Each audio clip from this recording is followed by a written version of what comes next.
Hi, my name is Selena Santiago, and this past January I did a research field period project on emotional intelligence in law enforcement. The my main purpose of this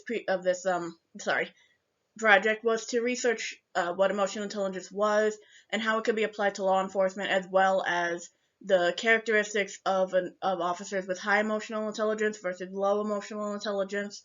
And I also looked into the training and perceptions of law enforcement to see how, if an increase in EQ training, if it's needed, could could benefit the other officers. Now, emotional intelligence has also been referred to as EQ and EI. It's the ability to recognize your emotions and being able to tell them apart and use that ability to guide your actions and behavior in an appropriate manner. It's also the ability to understand others' emotions, where they may be coming from, and how to understand how your actions can affect other people. And it's the ability to keep control of your emotions, to not let them control you in a situation. Now, a brief history on emotional intelligence. The earliest explanation was in the 1920s. It was defined as a way to act wisely in human relations.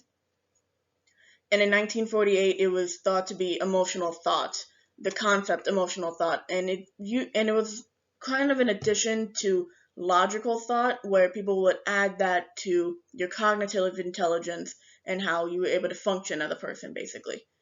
The official term, however, wasn't created until 1990 by John Mayer and Peter Salovey in an academic article with the same title, Emotional Intelligence. And they were two psychologists and researchers who looked into the foundation of human intelligence, I believe. But the term wasn't popularized until 1995 by Daniel Goleman in his book with the same title. And the book would later become a highly influential piece of identifying human intelligence as a whole. Now, this slide is to kind of, some people believe that these are interconnected. You can tell one from the other. You can tell how smart someone is based on their personality. You might be able to tell how they can react to a situation based on their personality or their level of IQ, when that's really there's not a link, at least one that's found and academically or scientifically proven between any of these.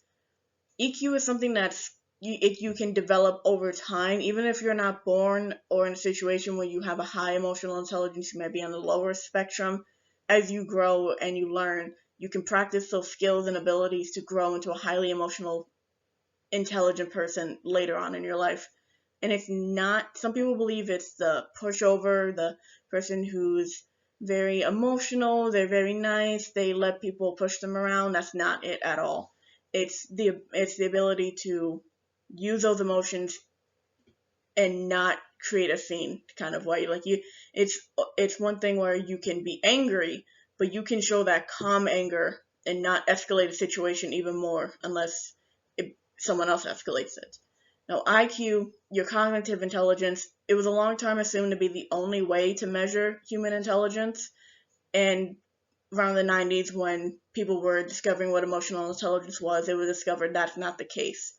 And it's your ability to learn information. It doesn't change from the moment you're born to the moment that you're an adult.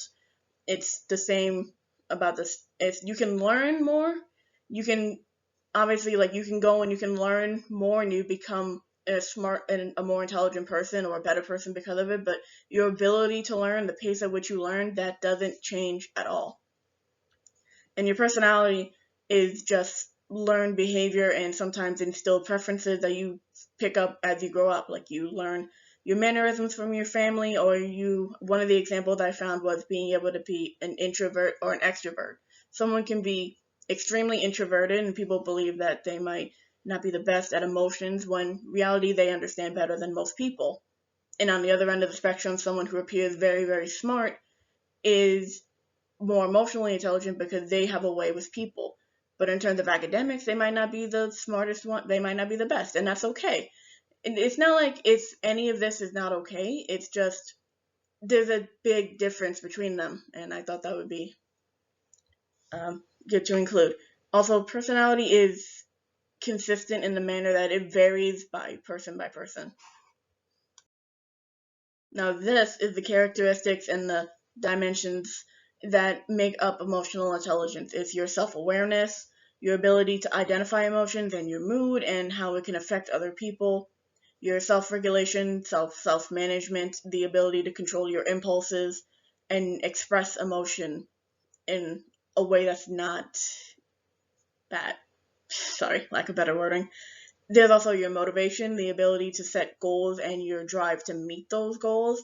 Your empathy slash social awareness, it's your ability to sense emotions of others and understand why they might feel that way. Even if you don't understand the cause of it, you can understand that they feel that way now. And even if you don't understand why, you can empathize and you can be aware of how to handle their emotions at that time, such as if your coworker comes in and they look sad or they look depressed and they don't want to tell you why they feel that way, you can understand that they might need a bit more help than usual, or they might need a more gentle explanation, something of that nature. And there's also your social skills and your relationship management. And that's where the ability to use your awareness, your self awareness, and your empathy to navigate social interactions. It's your ability to more or less survive social interactions. Now, people with a good self awareness, they have a high confidence, such a high self regard. And what I'll get into later is that with officers with low self awareness or low confidence, a lot of the time it plays into their low emotional intelligence, and that can affect how they work. Your self management, your self regulation, that's your self control, that's your ability to change, and that's the way to find a solution to a problem. And your motivation is the commitment and the optimism. And empathy is also it's also no, empathy and social awareness, they can be defined as two separate things, but they can be but I think the basis of both of those is being able to understand where a person's perspective is coming from. And one of the articles I found, it included political awareness, your leveraging diversity, and service orientation. That basically means that you understand a political opinion even though you don't agree with it, and you're not the Facebook people screaming at each other, no, your opinion is wrong, no, yours is wrong. It's like, I understand where you're coming from. I don't agree with it, but I won't attack you as a person. And the diversity is, even if you don't understand where someone comes from because they have a different culture or a different background that you have, such as the biggest one in terms of law enforcement is race. A lot of race does play a big factor, and sometimes being able to understand that someone might not respect the police or have a lot of faith in the police due to a past experience or marginalization, or they may have come here from a country that where police are not the best people. And as sad as that is to say. And service orientation is, I think it's more or less related to the thing I said earlier, where you're in a service, like you're, let's say, a McDonald's worker or a JCPenney worker. It's your ability to more or less keep your anger in check with the difficult customers and being able to say I'm sorry with a smile, even if they're cursing you out. Now, your social skills, those are things that are used daily because, well, maybe not now because we're in a pandemic, but it's basically how you navigate any social interaction, whether it's bumping into a stranger, having a small talk conversation, talking with your friends, something like that, or your coworkers. And it's the ability to work together as a team. It's your collaboration skills and your cooperation skills. So even if you don't like someone and you have to work with them, you kind of being able to control those frustrated emotions and try to work with them in a positive way. And the big one, which I'll get into later, is conflict management. Because during conflicts, I know personally my emotions tend to run high. And when my anger gets out of control, or I let it get out of control because my emotional intelligence I'm still working on, it's logic goes out the window. And in terms of law enforcement, that can't really happen because we've all seen the situations of police firing because they were scared or they were a little too rough with someone because they were angry, or at least from what the perspective is, because that is what causes the most damage, and ultimately what I found this presentation to be most effective for. Later, I'm going to get into methods of improving emotional intelligence as officers, and the reason why I did that is because I've had talk with friends and family where they believe that if you can't be able to do any of these skills as an officer, or if your training doesn't account for them, you should not be an officer. And I agree with that statement because I know that I'm not the best at some of these, but I've been working to improve them. Whereas some officers, they go straight out of high school and they don't learn much in terms of emotional intelligence and how to build those skills. And we see those interactions, the negative interactions. And now this project is not to vilify anyone. The police are just as human as we are.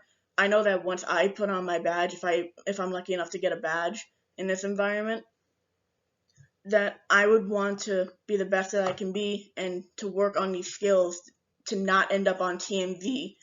Sorry. And to not end up on a news network being the cop that punched someone because they were resisting and I lost my temper. And this is basically what all of these are to be, and I'll get into how they're going to apply to law enforcement in a little bit. This is what I was getting into more on the other slide. I kind of went off on my own little tangent here. The importance of emotional intelligence is, as I said, it's the ability to keep your emotions in check under pressure or a stressful situation, because when they run high, logic is out of the building. It is gone. It is you're doing what is instinct, and what is instinct may not be the best in that situation. And if it's an instinct that is instilled in you as a child, and that instinct is to lash out and be aggressive, that might not be the best if you're a retail worker or a law enforcement officer dealing with another person. That's not going to be the best. You're going to end up on Instagram or TikTok as a viral video, and people are going to be in the comments arguing whether or not what you did was right or not. That's a whole different thing. And it's also the ability to meet tight deadlines. I know in law enforcement, sometimes they get tighter deadlines than they would like, especially in high-profile cases. And it's kind of the ability to not let the stress go to your head, which is hard. A lot of this is what I'm saying. It's hard to do, but the point of it is the more you practice at it, the better you get. And sometimes when you can't, if you have a friend who's emotionally intelligent or someone else who can kind of help you with that, and which it goes back to the collaborative thing, because a lot of this is what I found is that it's a good mechanism to use when you go through a traumatic experience or your mental health is not the best. And I'll get into that later, because some of that's more of how to develop a higher emotional intelligence, which I'm going to get to later. And it's also how you deal with challenges, whether in your social life, your work life, or the situation. It's being able to have that uncomfortable conversation when you get overwhelmed. It's not shutting down and just blocking out everything, because sometimes, especially in law enforcement, you can't do that. You have to, or in life, you can't just shut down whenever you feel like it, unless you have a mental condition that makes it hard to do that. Sorry. And it's also how you improve relationships. In this presentation, I'm going to get into later of relationships with the police, because I believe that's where you see more emotional intelligence with officers, because in reality, a lot of this is how you deal with people, and that's a lot of law enforcement work. And it's also how you deal with conflicts. Now, we've seen 101 videos of conflicts with police officers. Some of them end okay, some of them they do the right, some of them they are able to use their skills to bring down a situation. Other times, a situation escalates to the point that no one can control it. And like I said, the whole point of this isn't to vilify anyone. It's more to point out that I believe that some of those cases were simply due to a low emotional intelligence. And whether or not that was due to the training, which I'll get into later on, like I said, or just them as a person not being able to develop those skills, it says a lot, because like I said, I've gotten into conversations, and these are skills I believe that are very, very important when you're in law enforcement, because it can be extremely harmful or even fatal to not just the officers, but to the people that we're supposed to be protecting. And it's also the persistence in failure and setbacks. That happens a lot, I know, especially in detective work. And it's the ability to motivate yourself and others. Some of the articles I found mention that emotional intelligence training and being able to develop a higher emotional intelligence can actually lead to less burnout among police officers, because they're able to pick themselves up, give whatever time they need. Obviously, the situations are going to be different, but it's the ability to be able to pick themselves up and go through another day, knowing that they can't, even though if they can't control the situation that they're in, they can control how they react to it.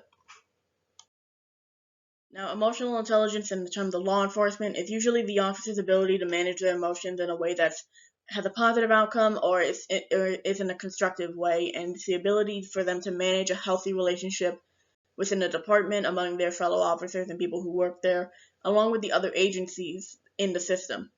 Now, the functionally high IQ is references to the ability to create a healthy workplace. And usually in these workplaces, there are lower reports of stress and healthier off-duty events. And what I mean by this is that it's usually, from what I understand, it's the ability to create a workspace where even if you don't like each other or if you don't agree with the way someone handles something within reason, you still respect one another and you're able to work with one another. And it's just all around better for everyone because you're not stressing, oh, is this person going to do this to get back at me? And this happens in law enforcement. When I get into later, I'm going to reference officers who didn't, who kind of, they broke the blue code in a way. They reported officers for unethical conduct or something like that. And it had very harmful consequences for the officer and sometimes for the people, for the civilians that got caught up in it. And this is going to tie into why the whole purpose behind some of this, at least from what I understand. And emotional intelligence in law enforcement is also when you have a higher emotional intelligence. It's one of the big reasons for a stronger job satisfaction rating and building relationships in the department. It's usually the positive, someone with a higher emotional intelligence or high EQ has a positive approach to conflict. They're not, I think, as I said before, the officers that are aggressive, or no, I'm going to say in a minute, officers who are aggressive instead of assertive, they have the kind of fight me thing, which is not a healthy really work environment. Whereas someone with a high emotional intelligence is more of the, okay, let's talk about this in a civil manner to make a way that's good for everybody, or at the very least calms down the situation. Now, these are the characteristics that you're going to see in an officer with high EQ versus one with low EQ.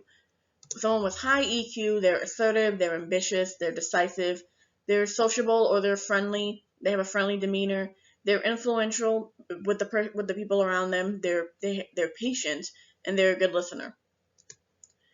Now, someone with low EQ is going to be aggressive, they're going to be demanding, confrontational, impulsive, they're going to resist any change that you're going to make, or any changes made and go with what they know, which might not be the best. And they're more temperamental or moody. They're the more cynical, not in a good way, officers. And what I mean by that is a lot of people in law enforcement, sometimes they have a darker sense of humor because that's kind of how you survive the job. But they're the ones that kind of stew in those emotions and they don't know how to handle those emotions.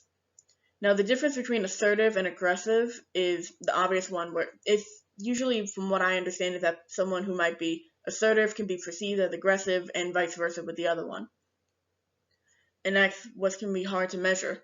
But as you can see with the high emotional intelligence in officers, it's the ones that you want someone who's going to be able to listen, they're going to be patient and try to understand the situation as best as they can. Obviously, in high stress situations, you have to make decisions quick.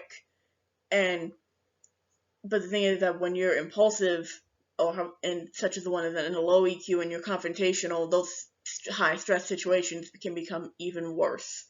And later on, I'm going to get into perceptions of law enforcement and how these are going to tie in.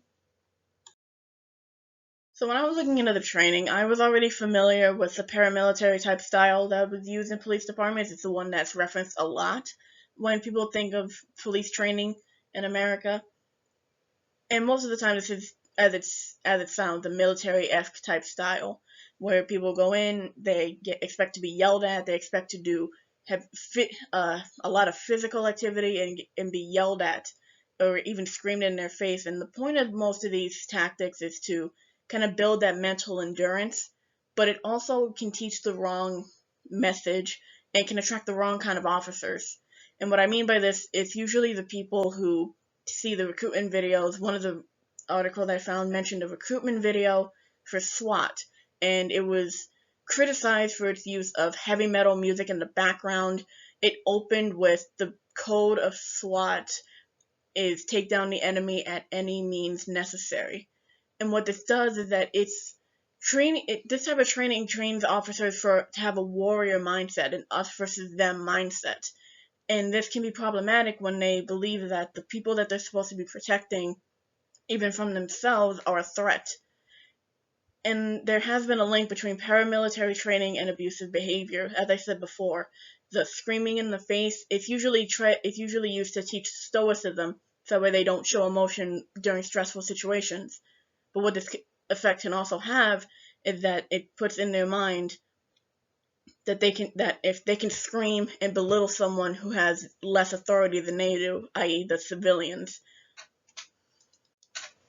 The warrior cup mentality has also been heavily criticized for the use of more or less endorsing the blue line, the us versus them mentality, and that itself can be harmful to the police because there is a process or a time where their mindset stops going from protect and serve to make it home alive, even if it isn't the most action-based place that they live in. Sometimes they do have that kind of mindset. And because there is no standard of training, it's much shorter compared to other countries, and even shorter than other departments within the U.S. Some of them are as short as 10 weeks, others as much as 36 weeks. I know in the FBI for Quantico, it's an intense 20 weeks living there, but even then, that might not be enough to get everything ready. And in terms of education, the basis for most police departments is having a high school diploma. High schoolers nowadays, I know that when I left high school and if I joined straight out of high school, I would not be okay. I mean this in the sense that when you're 18, you don't know anything. You're learning how to be an adult, and if you're in this type of and you gain that type of mentality, it's going to be the officer that's viral for using excessive force, or at the very least what seems like excessive force. And there is no standard in terms of hours, too. It can be anywhere from 360 hours to 900 hours, depending on the state. And the minimum, most places do go over the minimum, and they do have a time where the recruits have to be, or the rookies have to be, with a senior officer, a training officer, for about 6 months to a year before they're considered full-time police officers, in the sense that they know what they're doing. But this can also be harmful when the training officer is not teaching them the right things. I'm going to be getting into some bad situations and bad conflicts with that people have had with the police over the years. And the most recent one has been George Floyd. It was actually the training officer who was the one who was leaning on George Floyd's neck with his knee, and it was the rookies that were standing there not knowing what to do because they had only been on the force for a short time, or two of them at the very least. And what this does is that when the training, and the whole point of what I'm trying to make here, that when the training officer is teaching has low emotional intelligence himself, because that's what that was. That was, I don't know what that guy was thinking when he was doing that. And that's where where the question came from, is how much do they teach people what not to do? Because it should be basic knowledge. Do not lean on someone's neck for 9 minutes. But that's not what happened, and obviously not every officer is like that, but that's what I mean by attracting the wrong kind of officers, because if you have an us versus them mentality and you go and the training does not meet up with the standard that most people have, it's going to be very bad. And because of the short amount of time that officers have to train and to learn everything, it has been heavily criticized when I compared it to the Norwegian police and the Finland police, who have a 2 to 3 year training requirement. And the studies have shown that the population trusts the police much more than they do in the United States, because by the time that they're getting to use the force and getting to learning about it, and the officers in that scenario were getting their badge and their gun, which was about a 4 months time period. And the whole point of this spiel, I guess what it is that the skills of emotional intelligence are not as emphasized as they should be. Most of the time, it's them learning how to use their weapon, learning the law, other things like that, and then kind of just it's more or less than when they get to it, it doesn't always stick in their heads, and they don't practice it as much as they should be, because this is not something you can learn in a few weeks. This is something that takes months to years of practice to get these skills. And that's why when I get to the improvement section, I'll divulge into more as to what I mean by that. Training in mind, I looked into other quote unquote damaging interactions with police, because these are where I believe you see the officers of showing a low emotional intelligence most of the time. Because as I said before, they're more confrontational, they're a lot more aggressive. They tend to be, I should say. And the most famous ones in terms of this is the Rodney King incident in LA back in the 90s, where he was beaten by 4 officers. When I looked into these, I went in with the mindset: is this police brutality, or is this someone having a low EQ who could potentially be approved? Now, obviously, in situations such as that, the officer is going to need to face a serious punishment if needed, like the Eric Gardner case or George Floyd. Those were not emotionally, though they may have been emotionally intelligent on a lower spectrum, but in those interactions where someone is seriously harmed or died, those situations should be held more accountable for those actions. If it includes them being off the force, then so be it. And I bring these up because these are more the extreme situations where that could be used in training if they aren't already. I didn't see any evidence that they were, but I believe that they are, of showing officers this is what not to do. You need to work on these skills. And another one I looked into was one that happened back in December of an 18-year-old named Zeke Rayford, who had run a stop sign or had run a red light, and he fled from the police basically because he had weed on him. He ran home, and when he got home, he was banging on the door asking for his father. And when the officers showed up, they immediately tackled him, and you could see them kicking and punching him on his stoop. Now, looking at this from an objective perspective, yes, he was in the wrong because he had weed with him, even though and he ran from the police.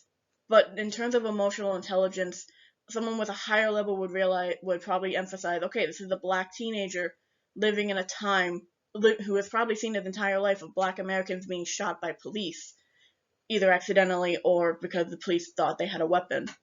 So he was probably scared for his life, and I believe he said he was scared for his life at the time. But these officers only saw someone who was running and assumed he was wrong, at least from what you could see from the video. And it's a heartbreaking video to see, and the reason I bring it up is because this is what I mean by implementing emotional intelligence training more into police training and potentially making the police training longer to account for this. Because a lot of the time, in situations like this, especially when it concerns race, this is where empathy becomes a lot more pronounced, because it was the stereotypical white officers versus the black citizen, and everyone is going to automatically assume, oh, they're racist, oh, they weren't doing their jobs right, and that may or may not be the case, but that's not what this point is. It's the fact that they were aggressive, they were confrontational, one would argue, and they were impulsive. They followed their it appeared that they followed their emotions, and they went way too far with this kid. It's a heartbreaking video, honestly. And there was another one I saw in my relations to law enforcement class that I brought up. I don't have a picture of a teen assaulted in a New York City subway by a cop. It was a very messy situation. It was a very stressful situation where there were teenagers who were alleged to be involved in a brawl that happened, who ran into the subway, and when the officers tried to make an arrest, they resisted, and one officer, you can see him walk up and just flat out punch a kid in the face. He was maybe 18, and that itself started a whole nother mess, because now everyone on the train tracks that saw this are screaming, "Let them go," and trying to help them get away. And the reason I bring this up is because this is another situation where the use of force by the book, because because they were resisting arrest, they had the right to use an excessive force to make those arrests. But an emotionally intelligent person probably would, or even a sane person would have thought maybe not punching someone on a New York City subway. And the reason why I bring this one up, because not only does it kind of back my point up of bringing emotional intelligence into more training, or even after they graduate the police academy and bring it up more and more as they're in the department, because the New York City subways do not have a railing to prevent people from going into the subway, and they were very close to the tracks. So because of that one officer's actions, if the situation had escalated even more, there is a possibility that someone could have been pushed or fell into those tracks. And that's more or less my point, is that the officers with higher emotional intelligence would know how to handle those situations as best as they could. And I'm sorry, but a punch to the face is not handling that situation. And I also brought in the Black Lives Matter protests in the summer of 2020 because this is what kind of inspired this project. Because from what I saw, all the videos I saw on social media, again, social media is a very influential part of perceptions of police. You would see police officers seemingly attack people who were not doing anything, and everyone tried to justify it as riots, even though research showed that 90% of the protests were peaceful. There were very few that broke out in the riots, and yet all the officers there had tear gas, they had riot gear, there were assaults on protesters, seemingly unprovoked. There was one video of a officer who was seen shoving a woman who was 20 in back onto the sidewalk because it was in New York City at the time, and they were allegedly out past curfew. Only she hit her head on the sidewalk, and she had a very severe brain injury because of it. And there was another one of what I call a prime example of low intelligence officer versus high intelligence officer, or in terms of emotional, because there was one of a man on his knees with his hands up, and you could see the officer shove him in the chest. Obviously unprovoked attack, and you could see it was a female officer, the one that had low intelligence. It was a male officer, low intelligence. Female high intelligence, going and screaming at him, basically. That is not what you do in this situation. You walk away. And that is what the point I'm trying to make in terms of training, if there needs to be improvements, is that it's more or less teaching them how to control those emotions and not do things like that, such as the officers who drove into a crowd in New York City. I saw that video too. It was not very good, and they were not showing a good level of emotional intelligence. And another reason why I bring this up is because during this time, you also see that officers who may have been showing a high emotional intelligence were not able to do what they could have done, such as the woman screaming at her coworker for doing that.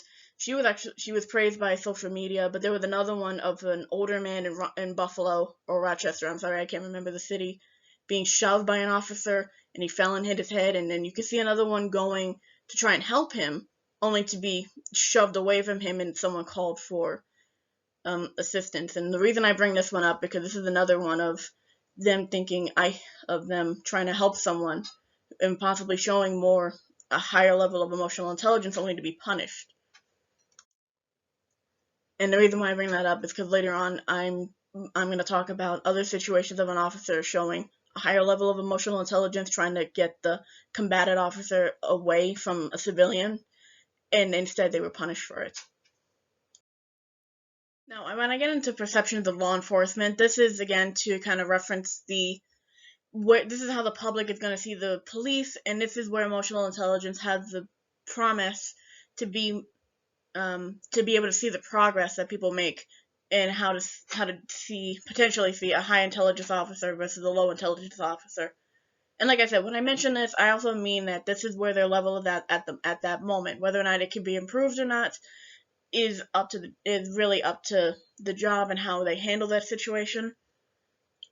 And the whole point is that because it is such a flexible skill, it's something that should be honed as they keep going on in the job, because the nature of the job is extremely scrutinized to meet expectations by the department and the public. They have to handle multiple groups that are challenging their authority, whether it be a teenager who doesn't want to listen or a drug dealer who doesn't want to get caught. And a modern officer is going to need more tactical capabilities and the blend of skills that practicing emotional intelligence can bring, because they're not just learning how to do physical actions such as a takedown of someone who's resisting arrest. They're learning how to manage their emotions not just on the job but within themselves, because this is a very mentally taxing job. It's one of the few careers that has an intense need for vigilance constantly, having a good mood and demeanor, at the very least like a proper mood at the time, and having the mental and physical endurance to do the job day in and day out, because it's a very emotional job. You're in some of my classes with Dr. Martin, he mentioned that he would be going from a shootout in Rochester to going to someone complaining that a kid is on their lawn. So it's a very it can be very high and low in terms of what you do, because you can go from a very stressful situation to a very relatively mundane situation very, very quick. And I also included race and political party because this is also where emotional intelligence some of the skills can be incorporated more. As I said before, in terms of empathy with race, empathy is not being able to is not completely being able to understand where they're coming from, but why they feel the way they do.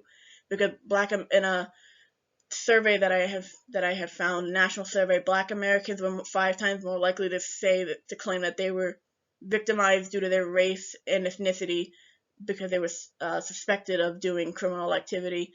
Oh, and the little symbols, if you look in the little notes in the notes thing, that's the survey that I had gotten them from, because there was about 3 of them. And by political party, I include this one because this is how the Democrats and Republicans view police treatment, and ultimately whether or not laws can be passed or legislation can be passed. Because of these views on police, Democrats are more likely to see a bigger problem when it comes to police use of force against minorities, and more likely to believe that it's a bigger problem because of the history of that minorities have had with police brutality in the past, versus Republicans who, when compared, are much, much lower, and to believe that they're the bigger problem. And because of this, there's also the confidence gaps within races. Black Americans have been marginalized for decades, if not a good century. Ever since slavery, they've had arguably the most hardships of any other race or ethnicity in this country.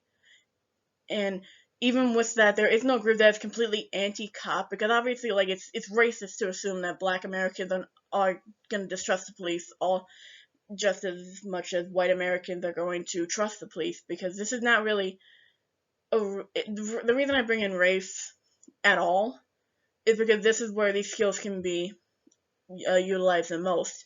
Because in a situation where it's especially a white officer and a Black civilian, they have to be aware of how it's going to look in the media because of what happened in the past, especially with Eric Gardner, George Floyd, Tamir Rice, Sandra Bland. And Sandra Bland was the woman who was found dead in police custody and believed to have been murdered by the officers there. And it's because it also has a big impact on how they perceive the conduct of police, and it varies a lot in terms of police tactics, courteousness, racial imparity, and competency. Minority groups, especially Black Americans, are more likely to say the police do not have any of this and were more rude to them and use harsher tactics on them than white, and to say that they're competent at all in their jobs, versus white Americans. And Hispanics, I found that tend to be more in the middle. And as a Hispanic myself, I can kind of understand, because Hispanics do not come in one color. We vary a lot, and that in and of itself can show the difference in perception of police. Because if I was to get stopped by a cop, from what I understand, from what my research and from my experiences tell me, I have a good chance of being treated much more courteous and much less forceful than my brother, who is much darker than me, and he basically looks like Ice-T back in the 90s.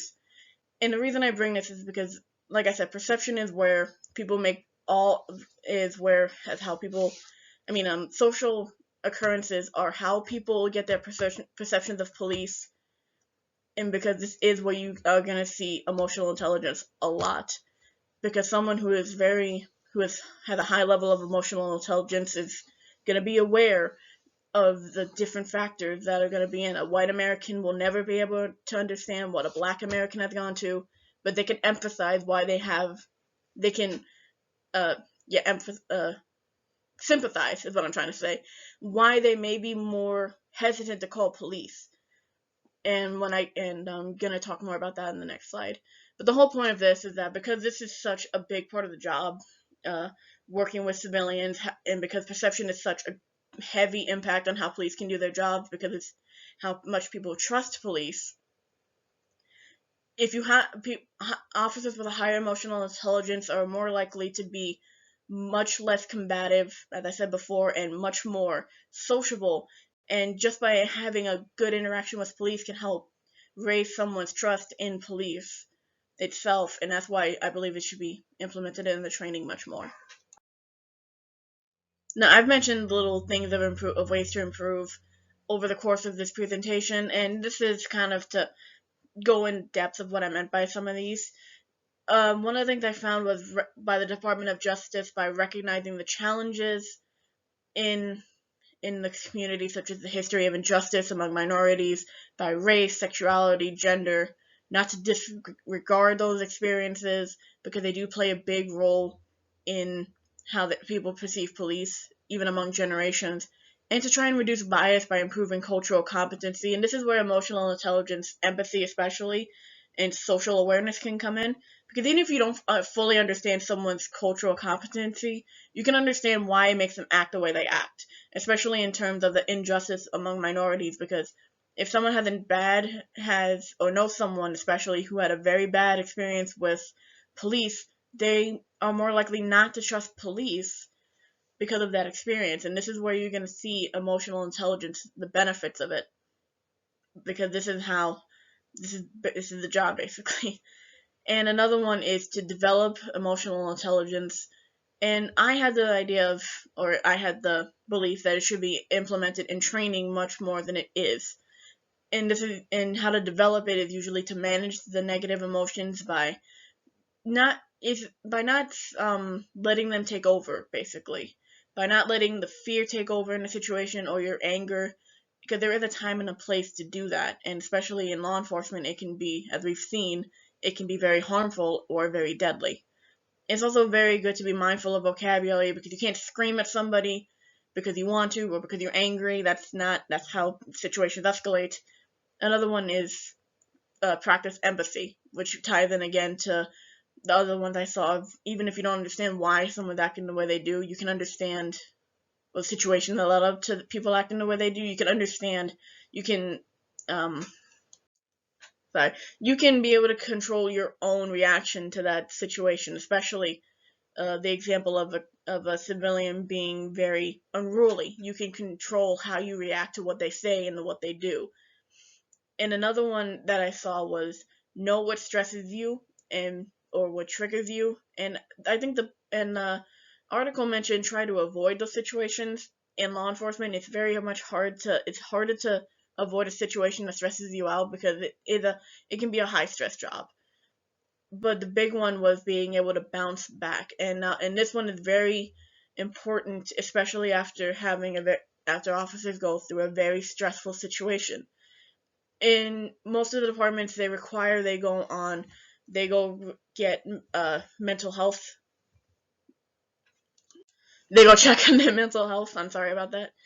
And being in the point of that is to being able to process those emotions, being able to understand those emotions, and then find methods how to manage those emotions so that way you're able to look at life on a different outlook. And this can actually help reduce police burnout, because the more that they understand their own mental health, and especially and their emotions, the more likely they are to be able to actually bounce back and do the job as they did before.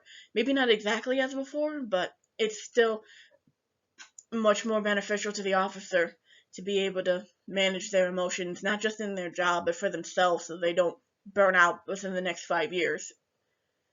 And the big one is to alter the paramilitary training of officers, also known as demilitarizing the police. And this involves getting rid of the warrior to guardian, the warrior cop mindset, and switching to the guardian mindset. So instead of us versus them having that blue line of, because a lot of officers, they don't, because the job is so much different than a lot of professions, a lot of police officers don't, they do develop that us versus them mentality, because no one else is going to understand the job like they do. They don't. A lot of the public doesn't see the things that they see on a daily basis.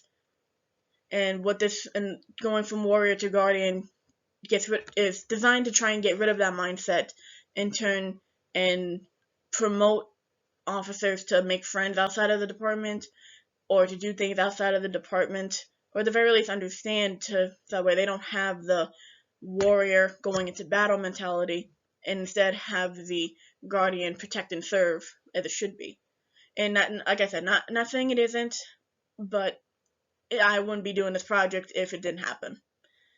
Another one is to have equal focus on emotional intelligence skills than weapons and self-defense tactics. Now, obviously, all of these are important, but there should not be more emphasis on one than the other, because they all coincide with each other. You can learn how to use a weapon and you can learn how to defend yourself, but if you let your emotions get the better of you, can it can cause a situation to go from bad to worse, such as an officer going on a routine stop and being so scared of what he's going to see that he has his hand on his gun, or she or they, and instead reaching the moment that they get scared. So, and we've seen that of someone going to get their registration and the officer doesn't see what they have, and immediately believes it's a gun, and they start shooting. And I've seen videos such as that. And while there are instances where a routine stop can turn deadly, the whole point of this is not to develop for the worst, it's how to manage the situation that you're in now. Another one is to require longer training and higher expectations in education. This is a big one. I'm a big believer in this, because there should be longer training for officers. It's very, even with the 6 months training officer, that all depends if that training officer had a high emotional intelligence themselves. Like going back to George Floyd, the training officer was the one who had the low emotional intelligence and had his knee on his neck, and the two rookies were just kind of caught in the middle. Now, that whole situation, that's something completely different. But the point of this is there needs to be much more training available to hopefully reduce these kind of interactions. And this kind of ties into another problem of Americans not being able to afford college, or going to debt because college is so expensive in America. And they could always use the military, not the military, the money that goes into police work, and put more of that into the training itself, instead of having high grade weapons, military grade weapons, and riot gear. I mean, they're gonna need riot gear at some point, but they should not. Like I said, the whole point of this is not to villainize anybody. It's more or less how to handle these situations better for the future. And lastly, there was one of implement a duty to intervene, and I put in quotations Carryall's law. It was a law passed in Buffalo after a woman named Carryall, I hope I'm saying that name right, was fired because she got into an altercation with a fellow officer who had his arm around a man's neck while he was handcuffed. And she believed that he was doing more harm than good at the time, so when she went to pull him off, he struck her in the face, she lost a few teeth, and she got fired. And the news article that came out shortly after that said that she was making a dangerous situation worse. And I also saw this during the Black Lives Matter protests of the man when he was shoved and hit his head against the concrete in Buffalo. One officer went to go step in, only to be pulled away. And this is what I mean by duty of intervention, because if an officer believes that another officer is doing far more harm than good, they should have the ability to step in without fearing retribution, also known as the blue line, because it is well known in the cop world in the cop world, it is well known that people who go against what people believe to be acceptable in the department are ostracized, and sometimes they sometimes other officers don't respond to backup calls, or they don't rush to help if they're in danger, and this can be dangerous to the officer who intervened in the beginning. And the whole point I'm trying to make is that the emotional intelligence training, if it's implemented more, especially during the department, these situations might decrease, and the duty to intervene is not going to be as ostracized in police departments, because the whole point of it would be they would not intervene in the first place if they believed the other officer was doing the right thing or doing more harm than good. At the very least, I hope so. And these are hopefully the benefits that you're going to see with higher emotional intelligence training, or better emotional intelligence training in the police department. And this is usually better behavior among the officers. They improve their self-confidence and job performance. They focus on the issues, not department politics. Again, officers not focusing on the issue itself versus the blue line, oh, you have to protect me because I'm another cop kind of mentality, which still exists. Some people will deny it, but it does exist. And it also has better performance in a team/group setting, because even if you don't like another officer, you still know how to work with them. And you can also understand other viewpoints much more easily, or you should be able to, as well as have a positive influence on others, stay optimistic, as well as staying calm and have effective problem solving, especially in a very high stress situation. And I also included how to reduce stress/increase these benefits. This is more or less how to also develop your emotional intelligence as it is. Don't be a perfectionist. Lead by example. Stop negative thinking. Control what's possible and set attainable goals. And I added keep the dreams. And by this I mean most of the time when recruits come in, they have these big dreams, and they have that is sometimes crushed by the reality of the job. And what they can do is set a goal that is attainable at the time and work towards making that dream a reality, such as working to get the promotion, working to resolve a conflict, working to have a healthier environment and healthier relationship with your fellow officers, as well as staying optimistic during the job as much as they can, because like I said, it is a very high stakes, very emotional, taxing job. So if you need time to get better mentally, then the department should be able to do that. And also lead by example, to be the officer with the high emotional intelligence, and to show the recruits and the trainees what an officer should look like. And don't be a perfectionist, and control what's possible is mostly because there are uncontrollable situations where you cannot control the outcome, or you can't foresee an outcome. And the whole point of it is to not be the ideal, not be this guardian angel, even though you are supposed to have a guardian mentality. You still are only human. There's only so much that anyone can do in a situation. And the whole point of this is to learn how to control what you can control. You can control how you react, you can control what you say, you can control what you do. And that's the whole point of including emotional intelligence in law enforcement, to teach officers much more control, and hopefully these outcomes won't happen as much as they have. And that concludes my presentation. The next few slides are just resources. I did try to cut this down as much as I could. I didn't realize it would be this long, but I hope you enjoyed it.